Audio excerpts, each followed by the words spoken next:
నా గుండె గుడిలో నీవే, నా తోడువు నీవే, నా నీడవు నీవే. నా గుండెల్లో నీవే, నా గుండె గుడిలో నీవే, నా తోడువు నీవే, నా నీడవు నీవే. నా గుండెల్లో నీవే, నా గుండె చప్పుడు నీవే, నా ప్రాణము నీవే, నా జీవము నీవే. యేసయ్యా నా యేసయ్యా, యేసయ్యా నా యేసయ్యా, యేసయ్యా నా యేసయ్యా, యేసయ్యా నా యేసయ్యా. నా గుండెల్లో నీవే, నా గుండె గుడిలో నీవే, నా తోడువు నీవే, నా నీడవు నీవే. చప్పట్లు కొడదాం. ఈ వేదిక మీద ఉన్నటువంటి పరిశుద్ధాత్మ దేవునికి మహిమ ఘనత ప్రభావం కలుగునుగాక. మా తమ్ముడు పుష్పరాజు గారికి ప్రత్యేక వందనాలు, టీం అందరికీ. అలాగే నేను విశేషంగా మరి విశాఖరణ గారికి ప్రత్యేక వందనాలు. మంచి సేవకుడు దినేష్ గారికి ప్రత్యేకంగా వందనాలు. Yes Lord, you are the only Almighty. No one can like you, Lord, in this time. Yes Lord, amen.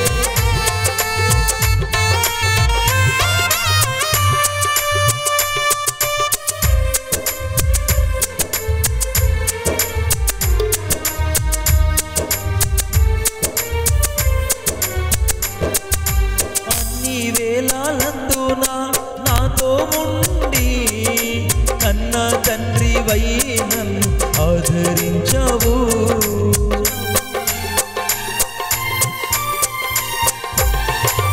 అన్ని వేళలందున నాతో ఉండి కన్న తండ్రి వై నన్ను ఆదరించావు. అడుగడుగు నా తోడయ్యావు, అడిగినవన్నీ ఇచ్చావు. అడుగు అడుగు నా తోడయ్యావు, అడిగినవన్నీ ఇచ్చావు. నీ ప్రేమ కౌగిలిలో నా కన్నీరంతా మరచాను, నీ ప్రేమ కౌగిలిలో నా కన్నీరంతా మరచాను. యేసయ్యా నా యేసయ్యా, యేసయ్యా నా యేసయ్యా. పాడాలందరూ.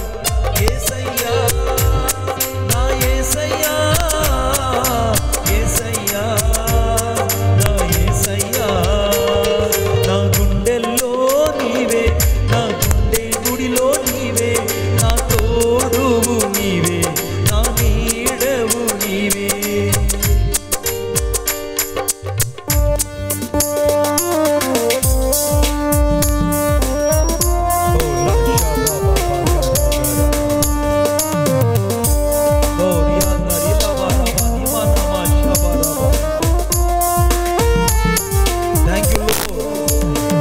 పరిశుద్ధాత్మ దేవుడు మన మధ్య నిలిచి ఉన్నాడు. ఆయన పేరు నజరేయుడైన యేసుక్రీస్తు ప్రభు. ఆయన పేరు ఉన్నవాడు అనువాడు, మనుషుల హృదయాలను కదిలించగలిగిన వాడు, జీవితాలను కదిలించగలిగిన వాడు, ఉన్న చోటున అగ్నిని మండించగలిగిన దేవుడు నజరేయుడైన యేసు.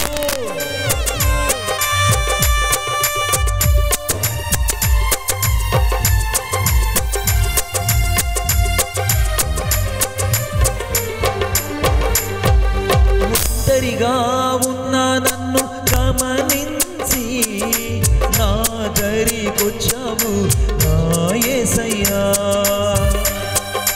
నా బంగారు తండ్రి, నీవే లేకపోతే నేను లేనయ్యా. ఒంటరిగా ఉన్న నన్ను గమనించి నా దరికొచ్చావు నా యేసయ్యా. కష్టాలన్నీ చూసావు, కన్నీరంతా తుడిచావు.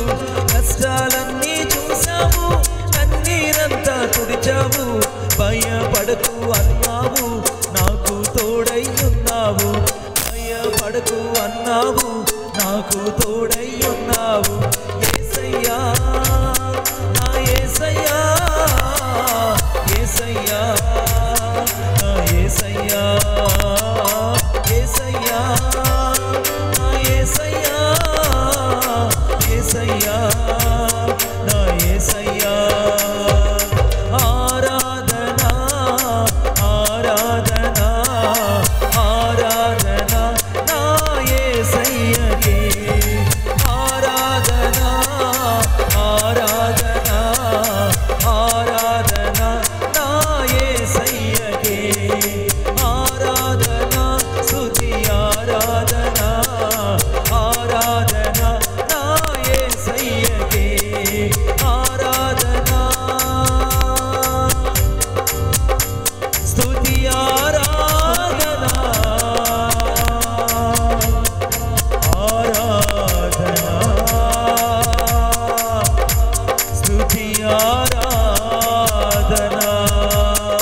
యేసయ్యా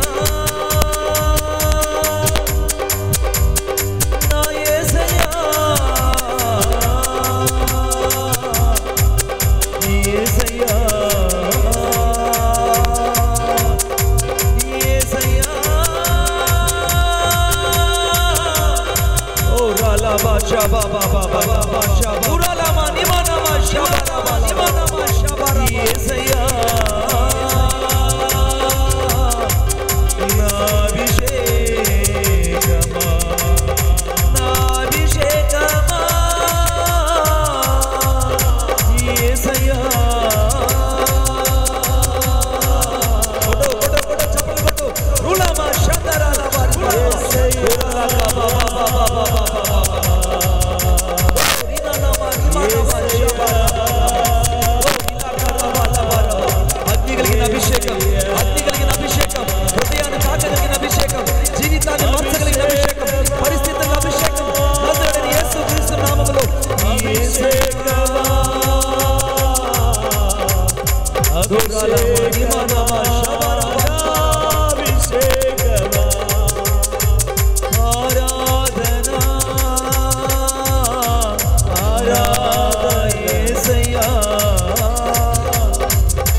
నీవే నీవే నా అభిషేకము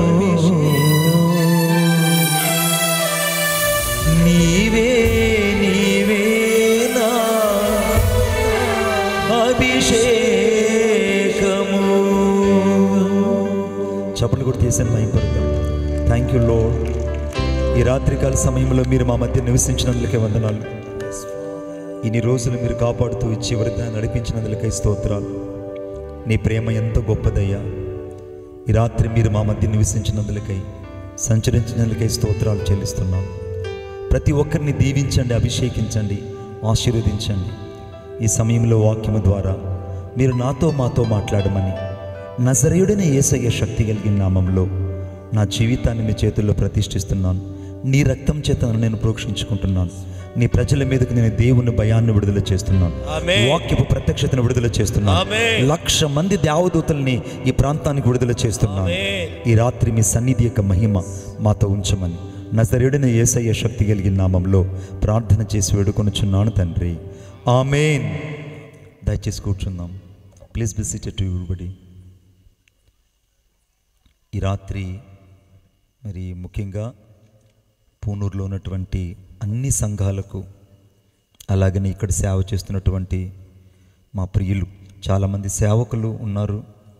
మరి లూథరన్ సంఘం అయితేనేమి, అలాగనే మా తమ్ముడు జోసెఫ్ రేపు మీటింగ్స్ పెట్టబోతాడు. వాటి కోసం కూడా నేను ప్రార్థన చేస్తున్నాను.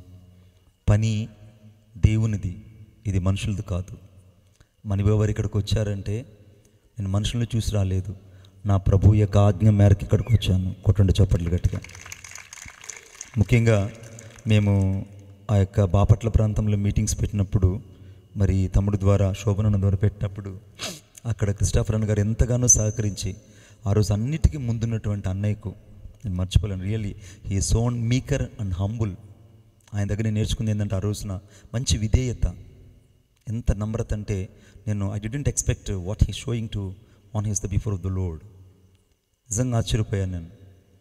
ఇంకొకటి ఏంటనంటే ఒక మెస్పరిజం, కీబోర్డ్ ప్లే చేస్తూ సాంగ్ పాడడం అనేది చాలా అది వైరుధ్యమైనటువంటి కళ. అది తమ్ముడు పుష్పరాజుకి దేవుడు ఇచ్చినందుకే మనసారి దేవుని స్తుతిస్తున్నాను. Thank you lord. నేను అనుకున్నాను ట్రాక్లో వస్తున్నారేమో అనుకున్నా. నిజంగా brother, I didn't expose to your word, but నేను వస్తున్నప్పుడు ట్రాక్లో పాడుతున్నారేమో లేదా రికార్డ్ ప్లే అవుతుందేమో అనుకున్నా. కానీ ఎంత మెలోడీగా పాడగలిగినందుకు, నీ తర్వాత అన్న పాడగలిగినందుకు నేను దేవుని స్తుతిస్తున్నాను. హల్లెలూయా. అలాగనే ఆయా ప్రాంతాల్లో వాడబడుతున్నటువంటి మరి శోభన యొక్క పరిచర్యను బట్టి నేను దేవుని స్తుతిస్తున్నాను. ఎందుకంటే మరి ఆ యొక్క తమ్ముడికి దేవుడిచ్చిన భారం ఒక ప్రత్యేకమైంది. ఏమి లేకపోయినా నేను దేవుని కోసం చేయాలంటాడు. ఏమి లేకపోయినా నేను దేవుని కోసం చేయాలంటాడు. అది కూడా ఒక తెగింపే, అది కూడా ఒక ఆశీర్వాదమే. హల్లెలూయా చెప్పండి గట్టిగా. రండి వాక్యంలోకి వెళ్దాం. ఒకసారి మీ వాచ్ చూసుకోండి. ఒకసారి ఇప్పుడు టైం ఎంత అని చెప్పండి నాకు ఒకసారి. నాకు వాచ్లో అయితే 10:20 అయింది. నేను సమయాన్ని దృష్టిలో పెట్టుకుంటాను. నేను ఇప్పుడు సమయాన్ని దృష్టిలో పెట్టుకుంటాను. వాక్యంలోకి వెళ్దాం రండి. అందరూ బైబిల్ తీయాలని కోరుకుంటున్నాను. ఆ పిల్లలు ఎవరు? ఆ పిల్లలు అరవకుండా ఒక సహాయం చేయండి. వాలంటీర్స్ వెళ్ళి ఆ పిల్లలు దయచేసి అరవకుండా సహాయం చేయండి ప్లీజ్. దయచేసి ఇట్స్ మై హంబుల్ రిక్వెస్ట్. పోన్నయ్య. ఆదికాండం 21వ అధ్యాయము. ఆదికాండం 21వ అధ్యాయము. ఆదికాండం 21వ అధ్యాయము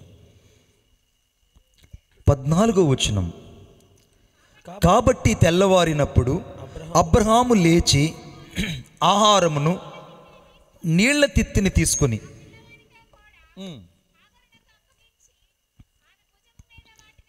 ఆమె భుజం మీద వాటిని పెట్టి ఆమెను పంపివేసెను. ఆమె వెళ్ళి బెహెర్షెబా అరణ్యములో అటు ఇటు తిరుగుచూ ఉండెను. ఈ మాట నోట్ చేసుకోండి. దేవుడి మాటలు మన నిమిత్తమై ఆశీర్వదించును గాక. ఆదికాండం 21వ అధ్యాయం 14వ వచనంలో ఒక స్త్రీ కనపడుతుంది. ఆమె పేరు హాగరు. హాగరు పరిస్థితి అంతా కూడా తారుమారుగా ఉంది. కుటుంబంలో భయంకరమైనటువంటి కలత ఏర్పడింది. అప్పుడు దాకా ఏ యజమాని అయితే నమ్మకంగా ఉన్నాడో ఆ యజమానుడు ఇప్పుడు చెయ్యి విడిచేశాడు. ఇంకా పరిస్థితి ఎలా ఉన్నదనంటే రేపు తెల్లవారంగానే తమ జీవితం అంతా అగమ్య గోచరమైపోయింది. తన జీవితంలో ఇంకా ఏమాత్రం కూడా విశ్వాసపు నడకన్నది లేనే లేదు. అంతకంటే ఎక్కువగా చిన్న పిల్లవాడు, పాలు దాగే పిల్లవాడు తన భుజానున్నాడు, చంకనున్నాడు.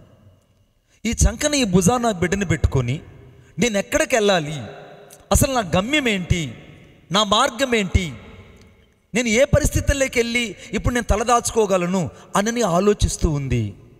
ఉదయాన్నే తెల్లవారింది. తెల్లవారుగానే యజమానుడు వచ్చి హాగరుని లేపుతున్నాడు. హాగరు, గడిచిన రాత్రి నాతో పాటు నా యొక్క భార్య అయినటువంటి షారా నాతో చెప్పింది నిన్ను పంపించేవేమని.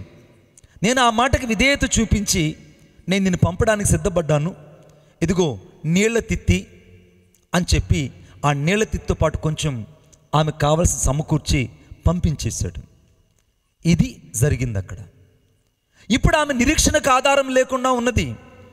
ఇప్పుడు ఆమె దిశ ఏంటో ఆమెకు అర్థం కాలేదు. ఆమె గమ్యం ఏంటో ఆమెకు అర్థం కాలేదు.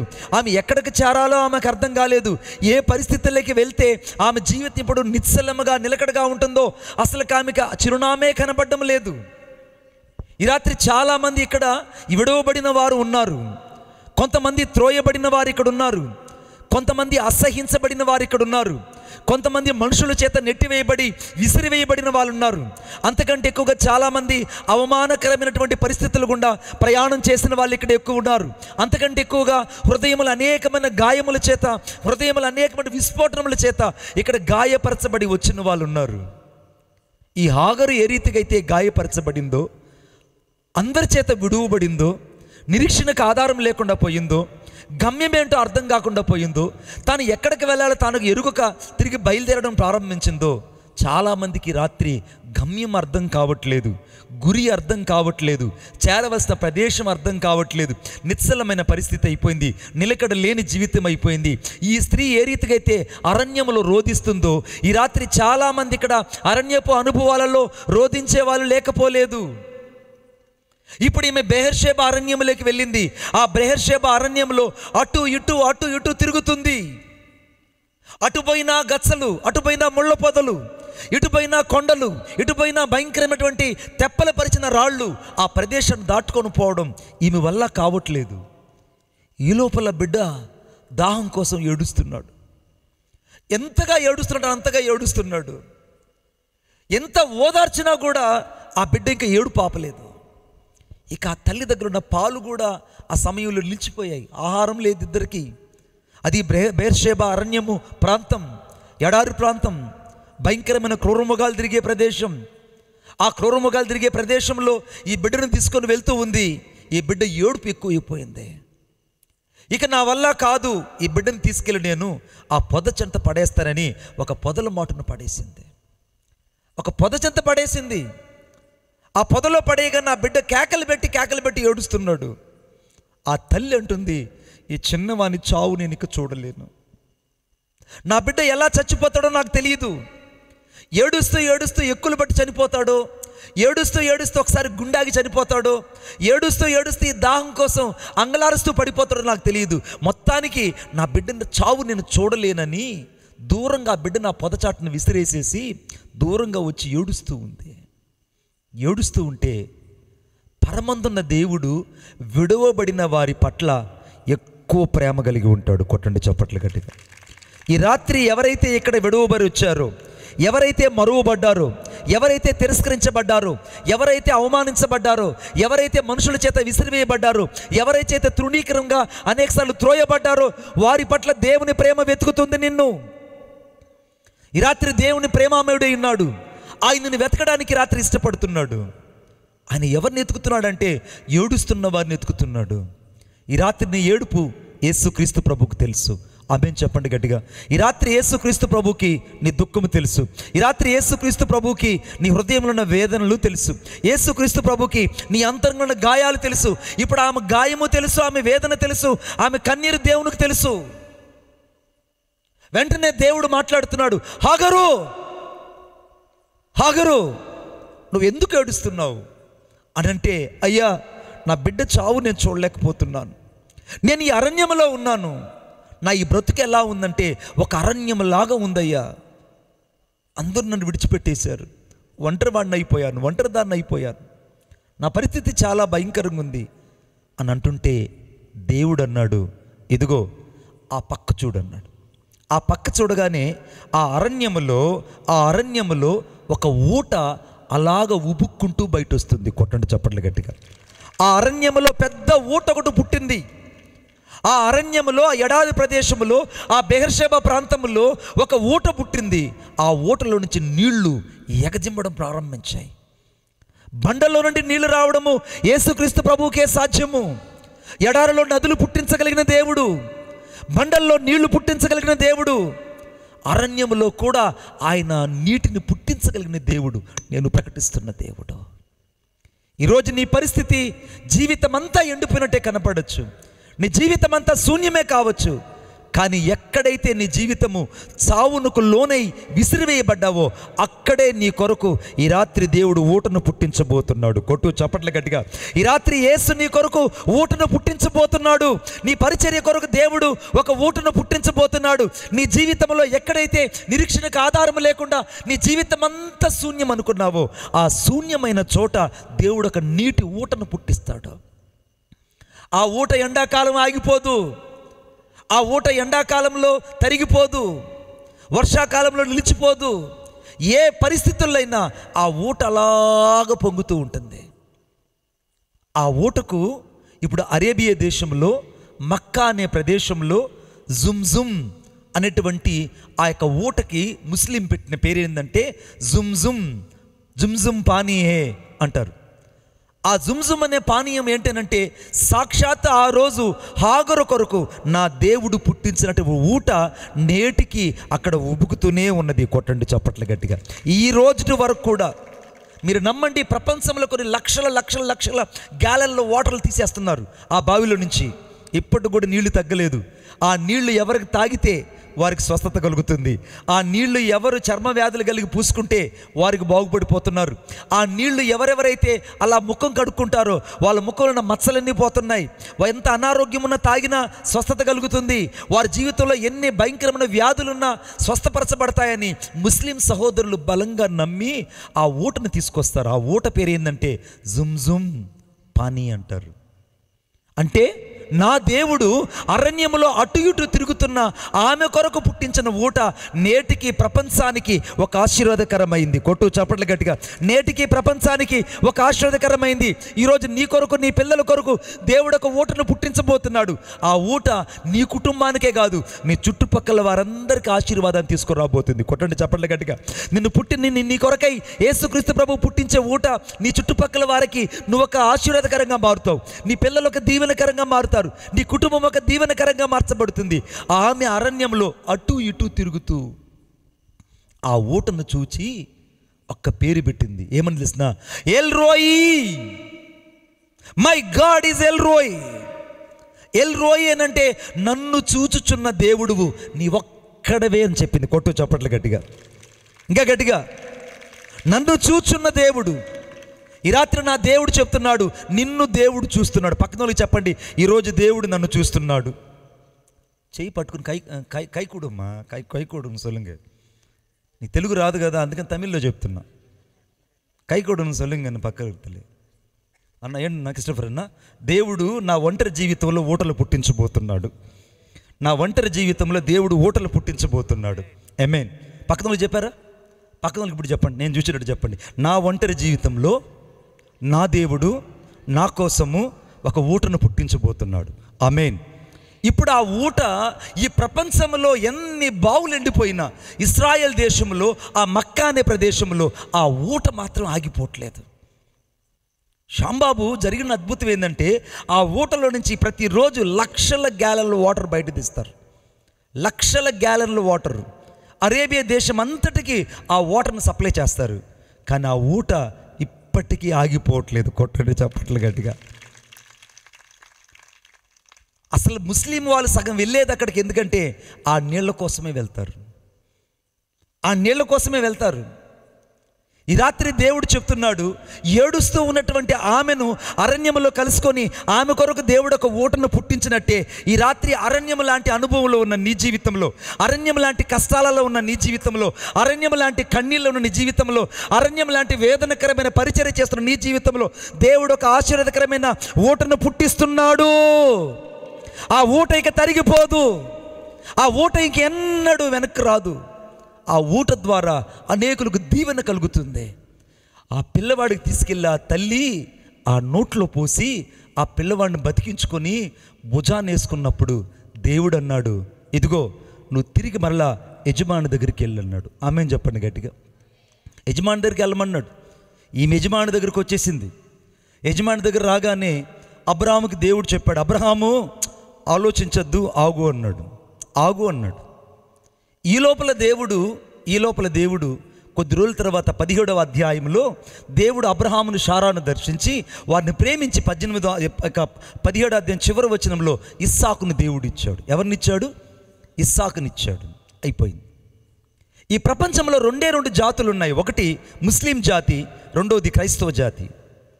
ఈ క్రైస్తవులు అబ్రహాములో నుంచి షారా ద్వారా, ఇస్సాకు ద్వారా, అనగా యూదులు, ఇశ్రాయేలు బయటకు వచ్చారు.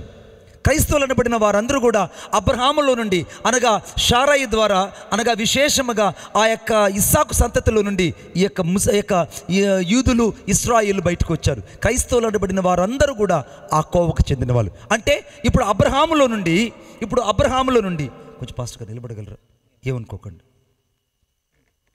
మీరు మాత్రం చూడబోలు ఇక్కడ. సో అబ్రహాములో నుండి ఎవరు వచ్చారంటే, మొదట ముస్లింలు వచ్చారు. క్షమించండి, ఎవరు వచ్చారంటే యూదులు, ఇశ్రాయేలులు వచ్చారు. 2, అబ్రహాములో నుండి దేవుడు హాగరు ద్వారా ఆ ఇష్మాయేలు సంతానంని బయటకు తీసుకొచ్చాడు. ఆ ఇష్మాయేల్లో నుంచి ముస్లింలు వచ్చారు. కొట్టండి చప్పట్లు గట్టిగా. అబ్రహాము ఒక్కడే. అబ్రహాములో నుంచి అటువైపునేమో క్రైస్తవులు అనబడిన వారు, అనగా యూదులు, ఇశ్రాయేలు వచ్చారు షారా ద్వారా. ఇటువైపునేమో హాగర్ ద్వారా, ఇష్మాయేలు ద్వారా ముస్లిం సహోదరులందరూ కూడా బయటకు వచ్చారు. ఇప్పుడు అబ్రహాము గురించి దేవుడు ఏం చెప్పాడు? అబ్రహాము, నీవు అనేక జాతులకు అని చెప్పలేదు, నీ సంతానాన్ని ఇసుక రేణువుల వలె విస్తరింపచేస్తానన్నాడు. కొట్టు చప్పట్లు గట్టిగా. నీ సంతానాన్ని ఇసుక రేణువుల వలె విస్తరింపచేస్తాను. నీ సంతానాన్ని నేను అరణ్యంలో ఉన్నటువంటి ఆకాశపు నక్షత్రాలాగా నేను విస్తరింపచేస్తాను. అసలు నీ సంతానం లేని చోటు అంటూ ఎక్కడ ఉండదు అన్నాడు. ఇప్పుడు ప్రపంచంలో ఎక్కువ శాతం క్రైస్తవులు ఉన్నారు, ఎక్కువ శాతం ముస్లింలు ఉన్నారు. 80% క్రైస్తవులు ఉంటే దాదాపు 20% ముస్లింలు ఉన్నారు. కానీ దేవుని యొక్క సంతృప్తి అంతటా ఆగలేదు. చదవండి నాతో పాటు. ఆదికాండం అందరూ బైబిల్ తీయాలని నేను కోరుకుంటున్నాను. ఆదికాండం. Thank you Jesus. నువ్వు కూర్చోన్నా, కూర్చోవద్దు. 25వ అధ్యాయము 25వ అధ్యాయము, అబ్రహాము 25వ అధ్యాయంలో అబ్రహాము మరలా ఒక స్త్రీని వివాహం చేసుకున్నాను, ఆమె పేరు కెతూరా. చాలండి, ఆమె పేరు కెతూరా. ఇప్పుడు కెతూరా అనేటువంటి ఒక స్త్రీని అబ్రహాము వివాహం చేసుకున్నాడు. అబ్రహాము 3వసారి కెతూరా అనే సంతతిని వివాహం చేసుకున్నాడు. కెతూరులో నుంచి దాదాపు 5 మంది రాజులు వచ్చారు. ఆ రాజులందరూ కూడా అనగా వారు అందరూ కూడా ఉపపత్నులందరికీ, ఆ ఉపపత్నుల యొక్క కుమారులకి అబ్రహామే స్వయంగా బహుమతులు ఇచ్చి తూర్పు దేశం వైపు తూర్పు తట్టు పంపించేశాడు. కెతూరా సంతతి అంతా కూడా తూర్పు దేశం వైపు వెళ్ళిపోయారు. ఇది పెద్ద ప్రశ్న. ఈ రాత్రి వాక్యం వినడానికి వచ్చిన నీవు ఒక అద్భుతమైన సంఘటన నేర్చుకుని వెళ్ళబోతున్నావు. ఇప్పుడు కెతూరా సంతతి ఏమైపోయిందనంటే ఇంకెవరికి అర్థం కాలేదు. 25వ అధ్యాయం తర్వాత 6వ వచనం నుంచి అబ్రహాము సంతానమైనటువంటి కెతూరా ద్వారా పుట్టిన ఆ 5 మంది పిల్లలు ఏమయ్యారో చరిత్రలో ఎక్కడ కూడా లేనే లేరు. వారు తూర్పు దేశం వైపు తూర్పు తట్టు వెళ్ళిపోయారు. కొన్ని వేల సంవత్సరాలు అయింది. దాదాపు 6,000 సంవత్సరాలు అయిపోయింది. 6,000 సంవత్సరాల తరువాత మత్తయి సువార్త 2వ అధ్యాయం 3వ వచనంలో తూర్పు దేశము నుండి తూర్పు తట్టున జ్ఞానులు ఆ నక్షత్రాన్ని చూచి ఆరాధించడానికి వచ్చారు. కొట్టండి చప్పట్లు గట్టిగా. తూర్పు దేశము నుండి తూర్పు జ్ఞానులు ఆ యొక్క నక్షత్రాన్ని చూచి ఆరాధించడానికి వచ్చారు.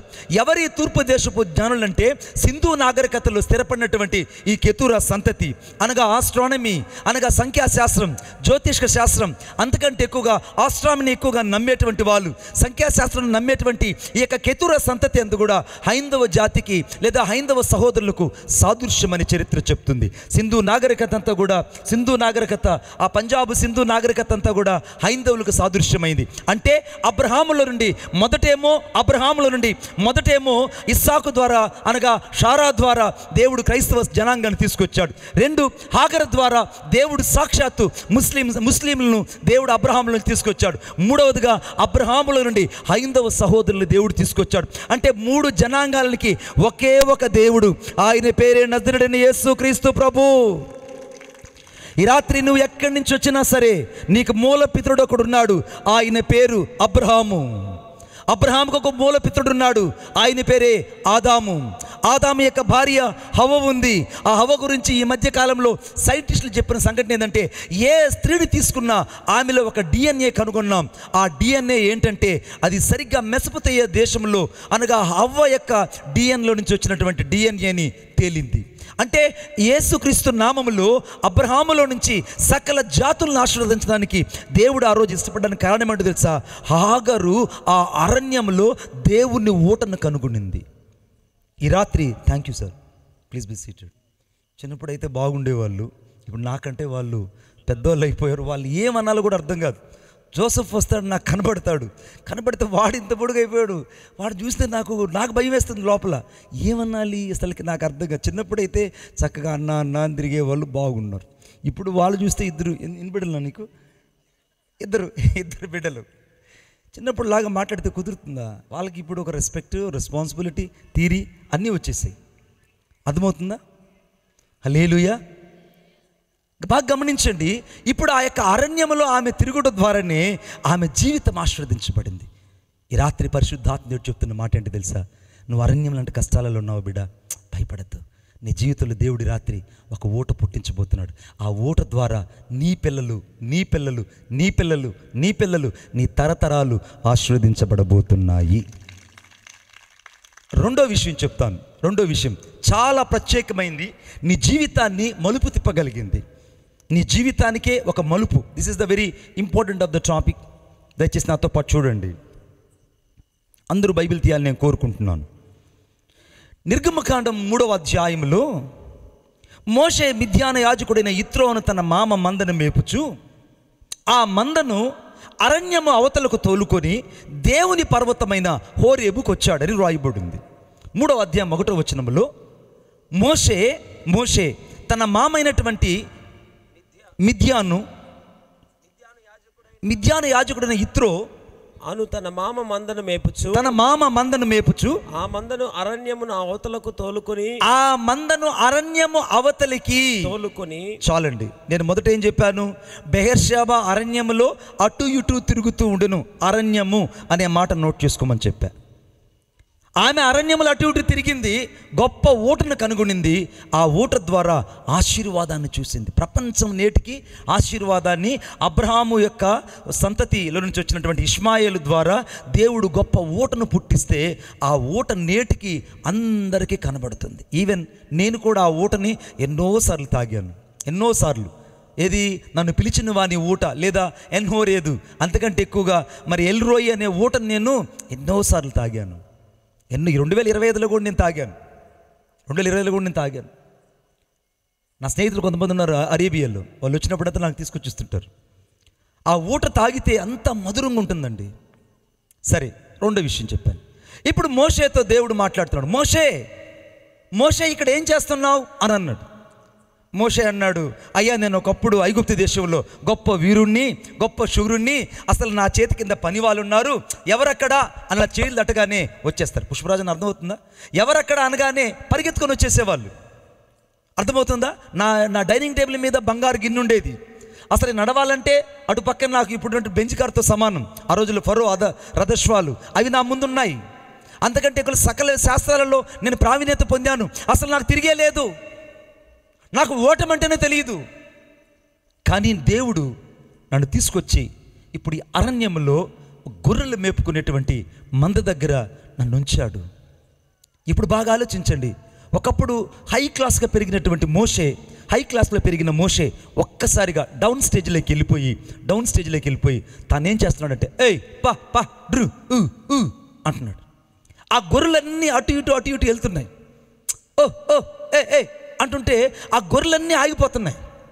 అంటే గొర్రెలు మేపుకునే స్థితికి మోషే వచ్చాడు. ఇప్పుడు చాలామంది అనుకుంటారంటే అంత స్థాయిలో బతికిన వ్యక్తి ఈ కింద స్థాయిని చూడగానే అతని పని అయిపోయిందండి, ఈ వాక్యం లోతుకి వెళ్ళాలి ఈరోజు నీ హృదయంలోకి, అతని పని అయిపోయిందండి, ఇంక లేదండి. ఒకప్పుడు బాగా బ్రతికాడండి, ఇప్పుడు తన జీవితము చాలా సంకుచితమైపోయింది. ఒకప్పుడు బాగా బ్రతికిన కుటుంబం అండి, ఇప్పుడు వాళ్ళు చాలా పేదరికంగా బతుకుతున్నారు. ఒకప్పుడు ఈ ఊరిలో వాళ్ళ పేరు చెప్తేనే పెద్ద హడలండి, వాళ్ళ డబ్బు కొదువు లేదండి, కానీ ఇప్పుడు వాళ్ళు తిండి కోసం అలాగా అంగలారుస్తున్నారు. ఒకప్పుడు వాళ్ళ ఇంట్లో విస్తారమైన ధాన్యం ఉండేదండి, ఇప్పుడు వాళ్ళు 1 కేజీ బియ్యం తెచ్చుకొని వండుకుంటున్నారు అని చాలామంది కొన్ని కుటుంబాల గురించి మాట్లాడడం మనం వినే ఉంటాం. ఒకవేళ ఈ రాత్రి ఇక్కడ వచ్చిన నీవు, ఒకప్పుడు నీ స్థితి బాగా ఉండొచ్చు, ఒకవేళ ఈరోజు నీ స్థితి కొంచెం తగ్గిపోయి ఉండొచ్చు.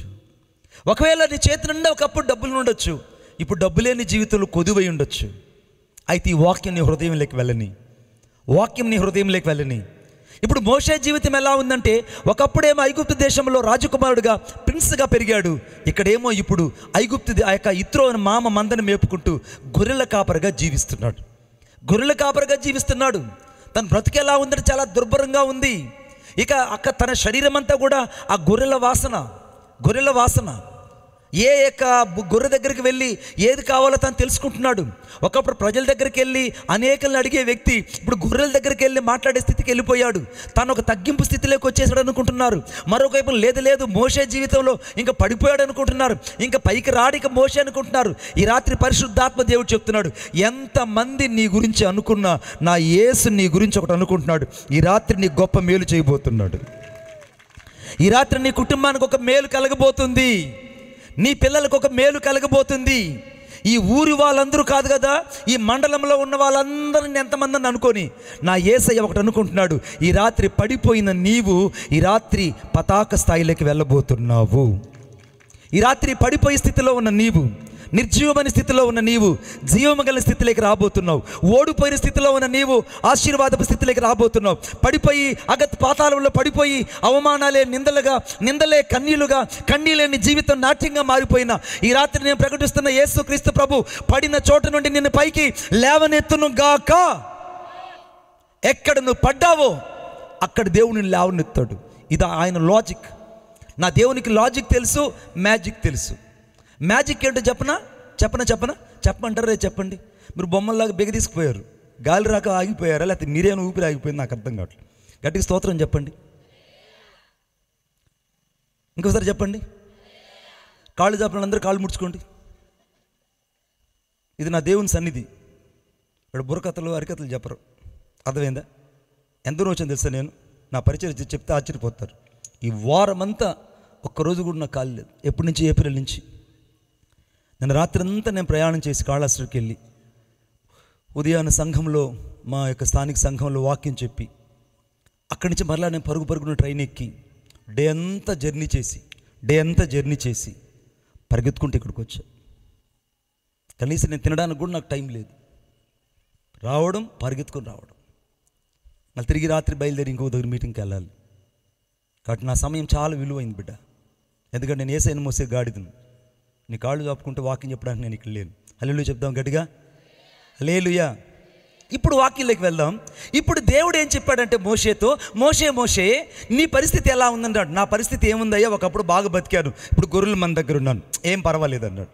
ఒకప్పుడు నేను అందరి దగ్గర బంగారు గిన్నెలో భోంచేసేవాడిని, ఇప్పుడు మా మామ అయినటువంటి ఇత్రో అనగా సిప్పోరుని పెళ్లి చేసుకున్న తర్వాత నాకు ఆ గొర్రెల దగ్గర అన్నం తీసుకొస్తున్నారు. ఆ అన్నం కూడా ఒకే టిఫిన్ క్యారేజీల్లో అంత జొన్న సంగటి, అంత రొట్టె, అంత దానిలోనే కర్రీ 3 తీసుకొచ్చి పెడుతున్నారు. అబ్బో నా జీవితం దుర్ఘనంగా ఉంది అని అంటున్నాడు. దేవుడు అన్నాడు, మోషే నువ్వు నిలిచి ఉన్న స్థలము పరిశుద్ధమైంది, నీ పాదాల దగ్గర ఉన్న చెప్పులు కాస్త విడువు అన్నాడు. ఏది తన విడవలేకపోతున్నాడు వాటిని విడవమన్నాడు దేవుడు. దేవుడు నేను ఎక్కడ దర్శిస్తాడంటే అరణ్యం లాంటి అనుభవంలోనే దేవుడిని నడిపిస్తాడు. అరణ్యం లాంటి కష్టాలలో ఉన్నప్పుడే దేవుడిని పలకరిస్తాడు. దేవుడు పడిపోయావు అనుకున్నప్పుడే దేవుడిని పలకరిస్తాడు. ఇక చెడిపోయావనుకున్నప్పుడే దేవుడు నువ్వు కావాలనుకుంటాడు. దేవునికి ఒక లాజిక్ ఉందని చెప్పా, అక్కడ ఆపాను నేను. ఆ మహాతల్లి వల్ల టర్న్ అయింది.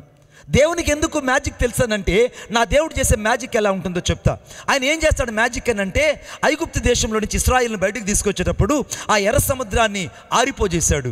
ఒక తూర్పు గాలి చేత ఆరిపోజేసి తన నోటి మాట చేత, మోషే యొక్క ప్రార్థన చేత ఒక్కసారిగా ఆ సముద్రం 2 పాయలేసి రాత్రికి రాత్రే NH7 రోడ్డు వేసి పెట్టాడు. కొట్టండి చప్పట్లు గట్టిగా. NH7 రోడ్డు వేసాడు. బురద అంటలేదు, కాళ్ళు ఆ యొక్క ఊబిలో ఇరుక్కుపోలేదు. ఆరిన నేల మీద సముద్రంలో బైపాస్ రోడ్డు వేయగలిగిన దేవుడు నేను ప్రకటిస్తున్న దేవుడు. ఆమేన్ చెప్పండి గట్టిగా. సముద్రంలో ఉన్న బైపాస్ రోడ్లు వేస్తారండి? నా దేవునికి మ్యాజిక్ తెలుసు, ఆయన బైపాస్ రోడ్డు సముద్రంలోనే వేస్తాడు.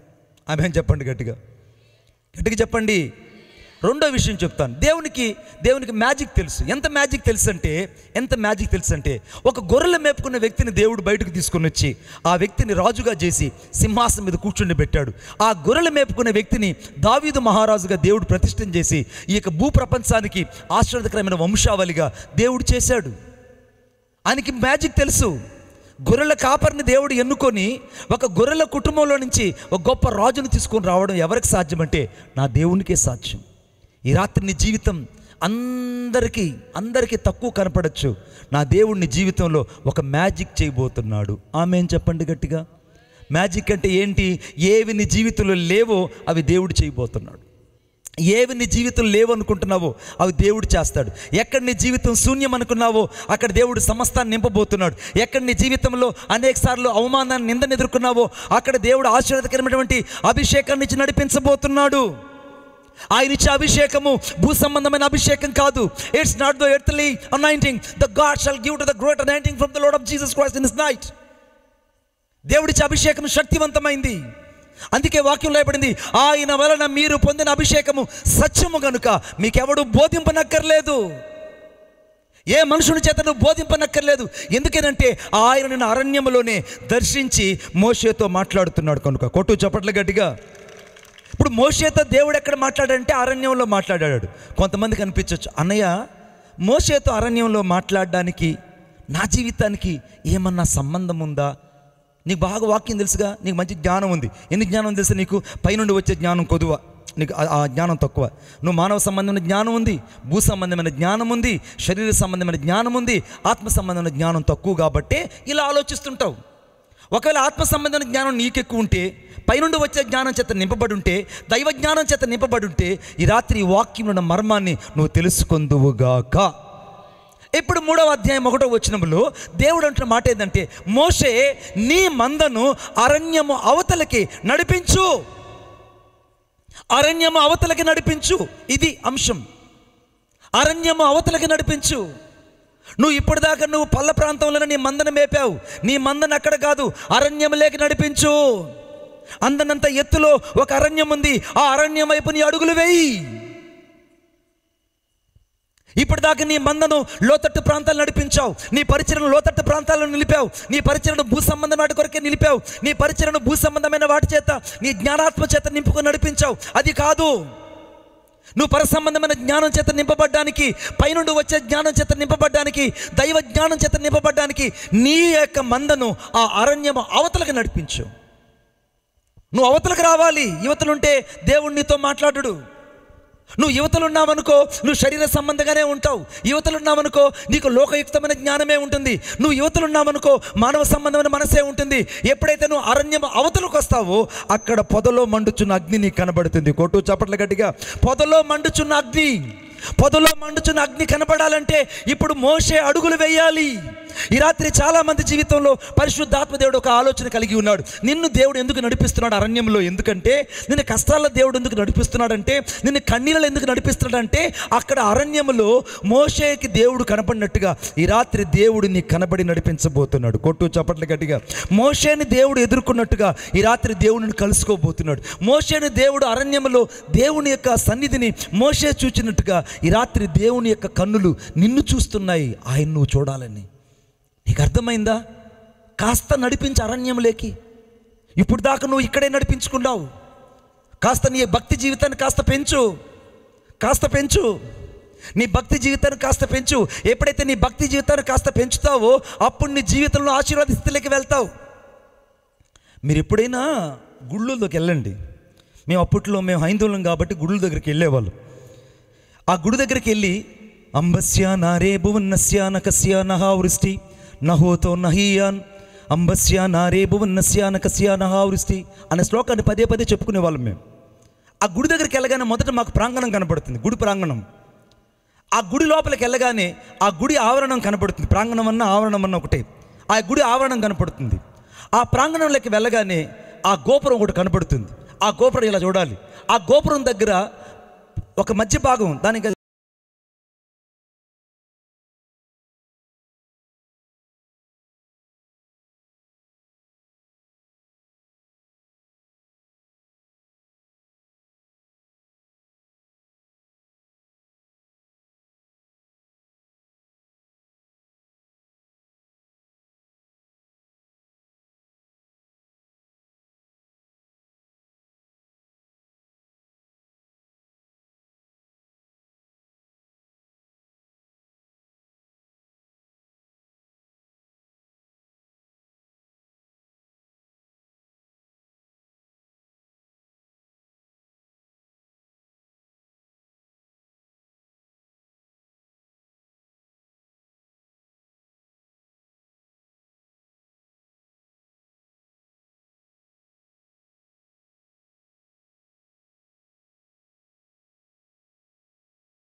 వచ్చిన ప్రకారంగా నా దేవుడు నిన్ను గొప్ప చేయ మొదలు పెట్టబోతున్నాడు. ఈ రోజు నుంచి రాసుకో నీ గుండెల్లో.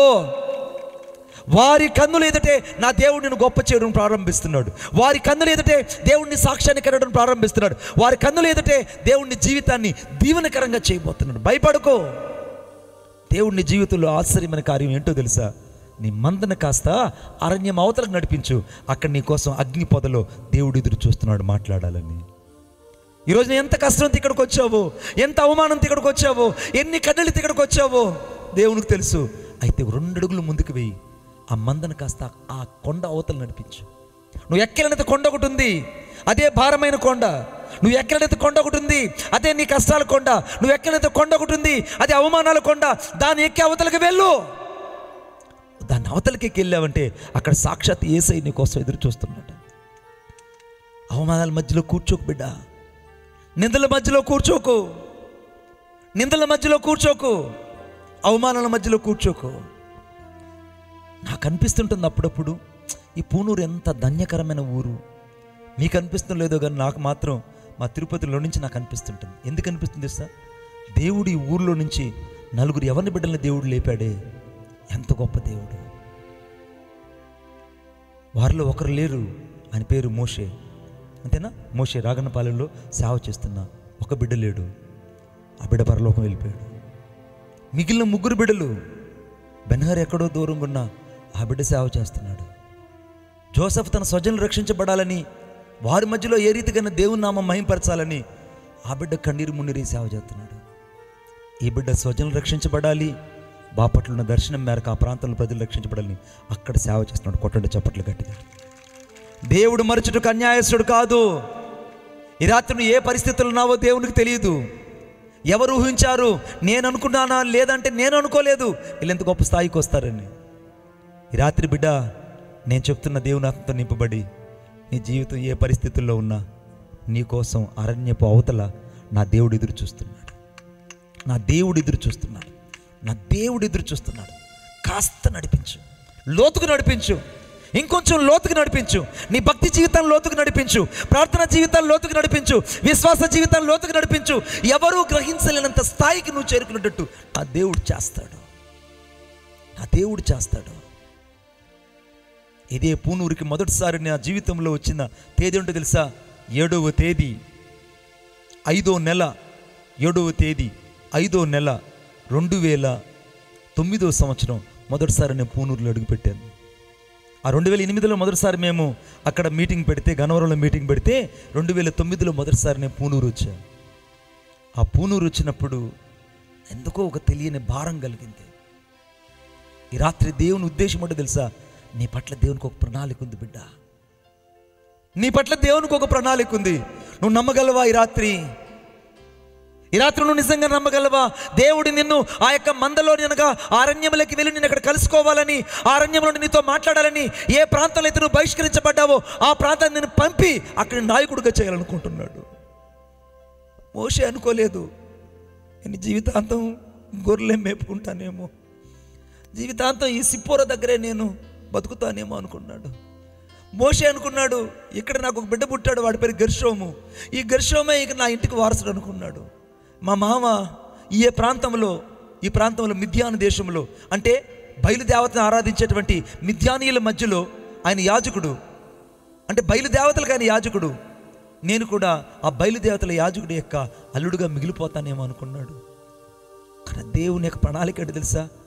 దేవుడు అక్కడ ఉంచలేదు, ఐగుప్తు దేశంలో పంపించి 25 లక్షల మందిని కత్తి పట్టకుండా, యుద్ధము చేయకుండా, కర్ర విసరకుండా, కత్తి చూపకుండా వాళ్ళని 6 నేల మధ్య దేవుడు నడిపించడానికి మోషేను వాడుకున్నాడు. కోటో ఇంకా గట్టిగా, నిన్ను దేవుడు వాడుకుంటాడు.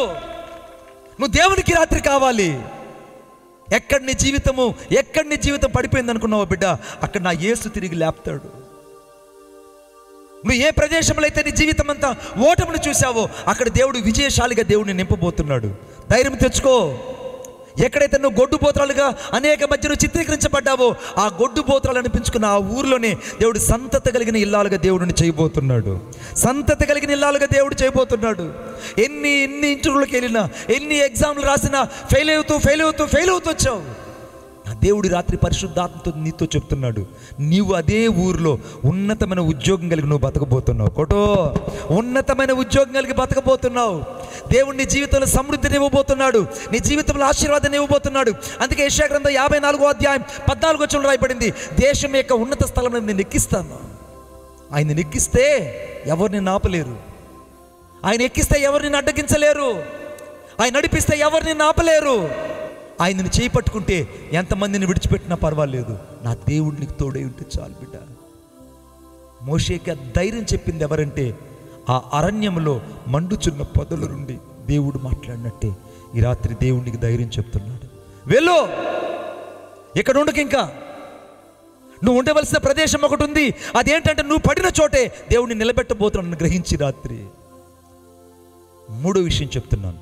మూడో విషయం, మొదటిదేమో ఏ బెహర్షెబా అరణ్యంలో హాగరు అటు ఇటు తిరిగిందో అదే ప్రదేశంలో దేవుడు ఆమె కొరకు ఊటను పుట్టించి ప్రపంచానికి దీవెనకరంగా చేశాడు.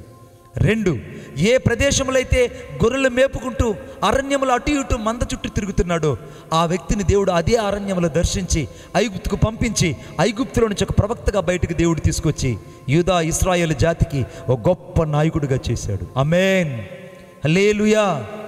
చివరికి ఎలా ఉంటుందో తెలిసిన దేవుని కోసం బతికిన వాళ్ళ జీవితం, దేవుని కోసం బతికిన వాళ్ళ జీవితం ఎలా ఉంటుందో నేను చిన్న ఎగ్జాంపుల్ చెప్తా. మోషే అరణ్యంలో అనగా ఆ యొక్క పర్వతంలో చనిపోయాడు. చనిపోతే మోషేని పాతి పెట్టడానికి అహరోన్ దగ్గర ఏమి లేవు. దేవుడే స్వయంగా వచ్చి మోషేని భూస్థాపన చేశాడు. అందుకే నేటి వరకు మోషే సమాధి ఎక్కడుందో ఎవ్వరు కనుక్కోలేదు. ఒకవేళ ఇశ్రాయేల్ కన్నా మోషే సమాధిని కనుక్కొని ఉంటే యెహోవా దేవుని కంటే ఎక్కువగా మోషేని ఆరాధించేవాళ్ళు. అంతేనా? మోషేని యెహోవా దేవుని కంటే ఎక్కువగా ఎందుకు ఆరాధిస్తారంటే అన్ని అద్భుతాలు దేవుడు ఇతని ద్వారా చేశాడు. ఏ ప్రవక్త చేయనంత అద్భుతాలు ఒక్క మోషే ద్వారా దేవుడు చేశాడు. ఇప్పుడు మోషేను భూస్థాపన చేసింది దేవుడే. మోషే సమాధి నేటి వరకు లేకుండా కనగొడుకుండా చేసింది దేవుడే. మోషే కొరకు మికాయేలును పంపించి మోషే యొక్క శరీరం దగ్గర భద్రంగా కాపాడమని ఆ దేవదూతను పెట్టింది దేవుడే. భలే వాళ్ళండి, ఆడబెట్టాడండి దేవదూత. నువ్వేమైనా కళ్ళతో చూసావని అడగచ్చు. యూదా రాసిన పత్రికలో మోషే యొక్క శరీరం గురించి మికాయేలుతో శాతానుడు తర్కించుచుండగా అపవాదితో మికాయేలు మాట ఏంటంటే, శాతాను దేవుడు నిన్ను గద్దించును గాక అని శాతానుడు నోరును మూసాడు. అంటే మోషే శరీరం దగ్గర దేవుడు మికాయేలును దేవదూతను పెట్టాడు. మోషే శరీరాన్ని దేవుడే స్వయంగా భూస్థాపన చేశాడు. మోషే శరీర సమాధి ఎక్కడుందో నేటి వరకు లేకుండా కనబడకుండా దేవుడే కనుమరుగు చేశాడు. మోషేని దేవుడు అంతఃపురంలోకి తీసుకెళ్ళి మోషేని యేసుక్రీస్తు ప్రభు ఆ యొక్క రూపాంతరపు కొండ మీద ప్రార్థిస్తున్నప్పుడు మోషే ఏలియా ఇద్దరు కనబడి యేసు ప్రభుతో మాట్లాడేటట్టు దేవుడు చేశాడు. కొట్టో చప్పట్లో. రూపాంతరపు కొండ మీద యేసుక్రీస్తు ప్రభు ప్రార్థిస్తుంటే మోషే ఏలియా కనపడ్డారు. మోషే అన్నాడు, నువ్వు నా కొరకు దేవుని చిత్తాన్ని చేయడానికి వచ్చిన పాత్రవి, నువ్వు ధైర్యంగా ఉండని చెప్పాడు. ఏలియా బలపరిచాడు. ఈ లోపల పేతురు ఇవన్నీ చూసి, నేను మోషేకి ఒక పర్ణశాల, ఏలియాకి ఒక పర్ణశాల కట్టిస్తాను, నీకు కూడా ఒక పర్ణశాల కట్టిస్తాను అన్నాడు. తినడానికి తిండే లేదు. ఎవరికి? పేతురుకి తినలేదు. జాలరీ. ఆ జాలరీ అంటే ఒక పర్ణశాల కట్టిస్తాడంట. అంటే యూదులు ఏ రీతికైతే పర్ణశాల కడతారో అటువంటి పర్ణశాల మోషేకు కూడా కడతానన్నాడు. తర్వాత ఏలియా కడతానన్నాడు. తర్వాత యేసుప్రభు కూడా కడతానన్నాడు. అంటే మోషే ఇప్పుడు చనిపోలేదు. యేసుప్రభుకు రూపాంతరంలో కొండ మీద కనపడ్డాడు. అంటే మోషే సజీవంగానే ఉన్నాడు. కొట్టు చప్పట్లు గట్టి. ఇప్పుడు ఈ మోషేని ఏలియాని దేవుడు ప్రకటన గ్రంథం 11వ అధ్యాయంలో భూలోకానికి పంపించి గొప్ప పరిచర్య జరిగిస్తున్నాడు.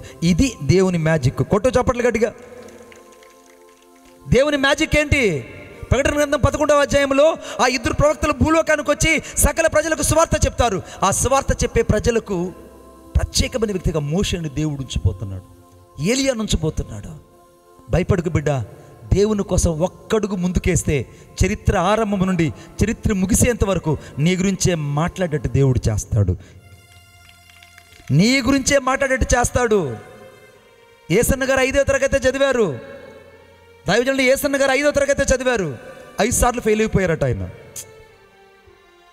5 సార్లు ఫెయిల్ అయిపోయారట. ఆ మనుషుని దేవుడు పట్టుకుంటే ఆ మనుషుని గురించి ఈరోజు తెలియని వాళ్ళు ఎవరు లేరు. ఆ మనుషుని ద్వారా కొన్ని వేల సంఘాలు దేవుడు కట్టాడు. ఇది నా యేసయ్యకి సాధ్యం బిడ్డ. నీది అరణ్యం లాంటి బతికే కావచ్చు బిడ్డ, నీ నిరీక్షణకు ఆధారం లేని బతికే కావచ్చు, ఒకవేళ నీ జీవితం అంతా శూన్యమే కావచ్చు. నీ మందని ఈరోజు లేదా నీ అరణ్యములకి నువ్వు నడిచెళ్ళు. ఆ అరణ్యములో మండుచున్న పొదలో దేవుడు నీ కొరకు ఎదురు చూస్తున్నాడు. మూడో విషయం చెప్పనా, ప్రార్థన చేయనా? చెప్పనా ప్రార్థన చేయనా? చెప్పండి గట్టిగా. అయితే పాడబాడినా అన్నా?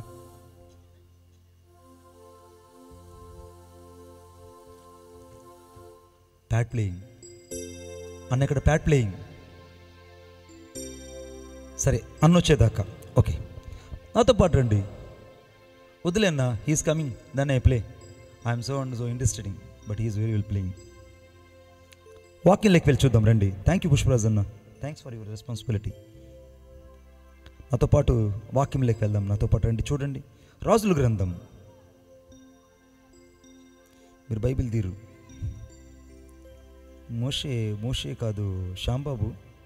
ఎన్నిసార్లు చెప్పినా అర్థం కాదా పిల్లలకి? మరే మొదటి రాజుల గ్రంథం 19వ అధ్యాయం 4వ వచనం. మొదటి రాజుల గ్రంథం 19వ అధ్యాయం 4వ వచనం. తాను ఒక దిన ప్రయాణము అరణ్యములోనికి పోయి బదరి వృక్షం కింద కూర్చోండి.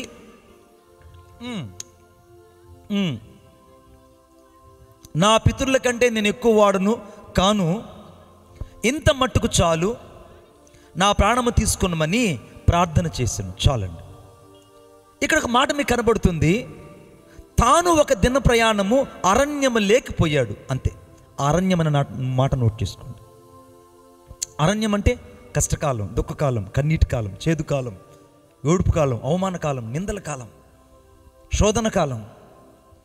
ఈ అరణ్యంలోనికి ఒక దిన ప్రయాణం చేసి అక్కడికి వెళ్ళి ఒక బదరవృక్ష కింద కూర్చోండి మరణాపేక్ష కలిగిన వాడై కన్నీళ్లు పెట్టుకొని ప్రార్థన చేస్తున్నాడు. ఎవరంటే ఇతను ఒక ఏలియా, ఒక గొప్ప ప్రవక్త. Is the great profit. Elijah ఏమని ప్రార్థన చేస్తున్నాడు ఏలియా గారంటే, ఇంత మట్టుకు చాలు, lord enough this ministry and take up my life. ఈ రాత్రి నా ప్రాణం తీసేసుకోయ్యా, ఇంత మట్టుకు చాలు, ఆ పితరుల కంటే నేను గొప్పవాణ్ణి కాను అన్నాడు. ఈ రాత్రి నా దేవుడు చెప్తున్నాడు, నీ ప్రాణము ఎవరెవరైతే తీస్తాను అన్నారో, ఎవరెవరైతే నీ చావును చూడాలన్నారో, ఎవరైతే నువ్వు చచ్చేదాకా నేను నిద్రపోనన్నాడో, వాళ్ళందరికీ రాత్రి నువ్వు ఒక దీవెనకరమైన వ్యక్తిగా ఉండబోతున్నావు. ఒక దినమెల్లా ప్రయాణం చేసి ఆ బదరవృక్ష కింద కూర్చున్నాడు. ఇప్పుడు ఆ బదరవృక్ష కింద ఏముందంటే మరణాపేక్ష కలిగిన వాడు ఏడుస్తున్నాడు. ఒక పక్కన యెజబెల్ చెప్తుంది, రేపు ఈ పాటికి నీ ప్రాణం నేను తీసేస్తా, నేను బతకని, నేను చంపేస్తాను, నేను చంపకుంటే మా బయలుదేవతల మీద ఒట్టని చెప్పింది. ఇక ఏలియా ఒక్కడే ఉన్నాడు. దేవుడు ఎప్పుడు కూడా 10 మంది మధ్యలో అద్భుతాలు చేయడు. ఆమెను చెప్పండి గట్టిగా. 10 మంది మధ్యలో దేవుడు అద్భుతాలు చేయడు. ఒక్కరుగా ఉన్న వారి జీవితంలో దేవుడు అద్భుతాలు చేస్తాడు. ఎలా చేస్తాడో చెప్పనా? మీలో ఒంటరి అయిన వాడు 1000 మంది అవుతాడని దేవుడు వాగ్దానం చేశాడు. మీరు ఎక్కడెక్కడైతే ఒంటరిగా పరిచర్య చేస్తున్నారో, మళ్ళా గుర్తుపెట్టుకోండి, ఎక్కడెక్కడైతే మీరు ఒంటరిగా జీవిస్తున్నారో, ఎక్కడైతే మీరు ఒంటరితనాన్ని ఎదుర్కొంటున్నారో, ఎక్కడైతే మీరు ఓడిపోయినట్టు కనబడుతున్నారో, ఎక్కడైతే మీ జీవితం అంతా నిరీక్షణకు ఆధారం లేకుండా ఉన్నదో, ఎక్కడైతే మీరు ఒంటరి వారిగా విసిరివేయబడ్డారో, అక్కడ దేవుడు మిమ్మల్ని ఈ రాత్రి 1000 మందిగా చేసి ఆశీర్వదించబోతున్నాడు. ఆమేన్. గట్టిగా స్తోత్రం చెప్పండి. గట్టిగా స్తోత్రం చెప్పండి. ఇంకా గట్టిగా హల్లెలూయా. 1000 మందిగా దేవుడిని చేయబోతున్నాడు. ఆయనకు అసాధ్యమైనది ఏదీ లేదు. ఆయన ప్రణాళిక గొప్పది బిడ్డ నీ పట్ల. నా దేవుని ఉద్దేశం ఏంటంటే నువ్వు ఒక్కడు చాలు దేవునికి. చాలామంది అంటుంటారు, నువ్వు ఏం చేస్తావని.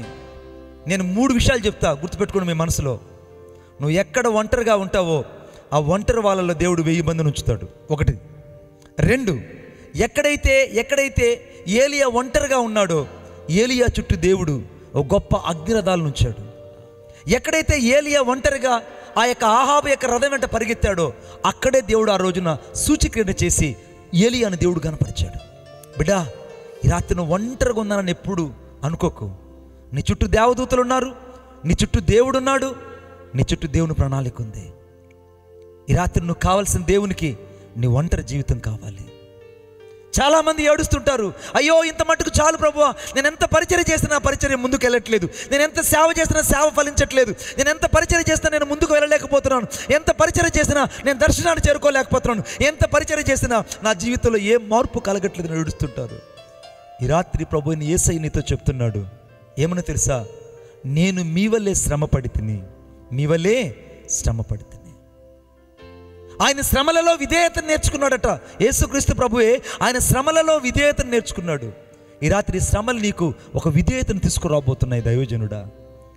ఈ కష్టాలు నీకు దేవుని యొక్క ఆశీర్వాదాన్ని తీసుకురాబోతున్నాయి. ఈ కన్నీళ్లు, ఈ చేదైన అనుభవము, ఈ రోదన, ఈ బాధ, ఈ యొక్క భయంకరమైనటువంటి వేదనంతా కూడా నీ జీవితంలోకి ఆశీర్వాద పదములోకి నడిపించడానికి దేవుడు నీ జీవితంలో కార్యం చేయబోతున్నాడు.